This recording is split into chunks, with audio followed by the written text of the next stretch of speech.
రాష్ట్రాన్ని అభివృద్ధి చేయడం కోసం కేంద్ర ప్రభుత్వంతో ఈ రోజు మేము చేస్తుంటే ఈ రోజు మనోళ్ళు దానికి రకరకాల ఆలోచనలు జోడించి ఏ దోస్తే అది మాట్లాడుతున్నారు అధ్యక్ష.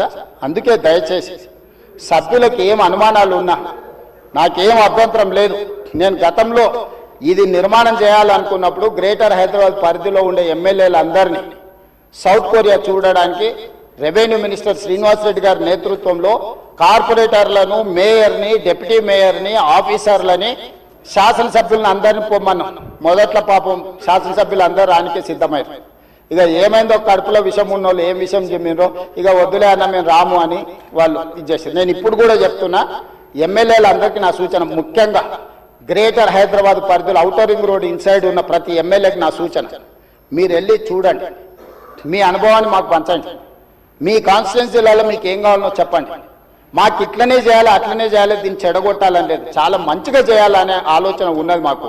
అటు ప్రకాష్ గౌడ్ గారు కావచ్చు, ఎంఐఎం ఎమ్మెల్యేలు కావచ్చు, లేకపోతే కాలేరు వెంకటేష్ గారు కావచ్చు, లేకపోతే లక్ష్మారెడ్డి గారు కావచ్చు, ఆ కిందికి వెళ్తే ఎల్బీ నగర్ సుధీర్ రెడ్డి గారు కావచ్చు, లేకపోతే సబితా ఇంద్రారెడ్డి గారు మహేశ్వరం కాన్స్టిట్యున్సీ కూడా కొంత పార్ట్ అందులోకి వస్తుంది.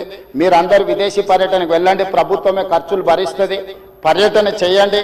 ప్రపంచ స్థాయి మూసీ రివర్ డెవలప్మెంట్ ఫ్రంట్ను మనం అభివృద్ధి చేసుకుందాం, ప్రపంచంతో మనం పోటీ పడదాం. ఆ అభివృద్ధి కార్యక్రమంలో పేదలకు ఎవరికైతే ఇబ్బంది కలుగుతుందో ఆ పేదలకు ఏ విధంగా న్యాయం చేద్దామో మీరు చెప్పండి. వాళ్ళకు పెద్ద కాలనీ కట్టిద్దామా, నాకేం అభ్యంతరం లేదు, ప్రభుత్వ నిధులతోనే కడుతున్నాం కదా. మీ ఆస్తి ఏమో అమ్ముతలేనే, నా ఆస్తి కూడా అమ్ముతలేనే, ప్రజలు కట్టిన పన్నుల నుంచి ఆ పేదలకు మంచి మంచి ఇల్లు కట్టిద్దాం, మంచి స్కూళ్ళు కట్టిద్దాం, మంచి హాస్పిటల్ కట్టిద్దాం, ఉద్యోగ ఉపాధి అవకాశాలు కల్పిద్దాం, స్కిల్ వాళ్ళకి ట్రైనింగ్ ఇద్దాం. ఆ ట్రైనింగ్ ఇచ్చిన తర్వాత పరిశ్రమలలో వాళ్ళకి ఉద్యోగాలు కల్పించే ఏర్పాటు చేద్దాం. ఒకవేళ ఆ ప్రాంతం నుంచి తరలిపోవడానికి వాళ్ళకి ఇబ్బంది ఉంటే, మలక్పేట ఎమ్మెల్యే గారు చెప్పారు, भैया यहाँ से उतना दूर जाना है तो हमारे लोग नहीं जाएंगे, अगल बगल में कुछ जगह देके उन लोगों को घर बना के दो. मलकपेट एमएलए कुछ सुझाव दिए, हम लोग वहीं पर जगह ढूंढ रहे, 4 एकड़ 5 एकड़ लेके 10-12 मंजिल बनाए तो वहां तो वहीं रहेंगे, वहीं एक अच्छा छोटा स्कूल बनाएंगे, वहीं हॉस्पिटल बना देंगे, दवाखाना बना देंगे. जो जो गरीब लोगों को कम कर सकते हैं सब कुछ कर देंगे. हम कोई किसी जेब से निकाल के उसमें नहीं डाल रहा है. तो हैदराबाद शहर को हम अच्छा बनाने के लिए हम लोग कोशिश कर रहे हैं. अकबर साहब, इसमें आपका भी you have a better experience, you know better than me. Why? Because you have seen entire world and you have worked with Rajshekar Reddy garu, you have suggested Charminar pedestrian thing, other things you have suggested, many times you have expressed your interest on this development. So government is having open mind.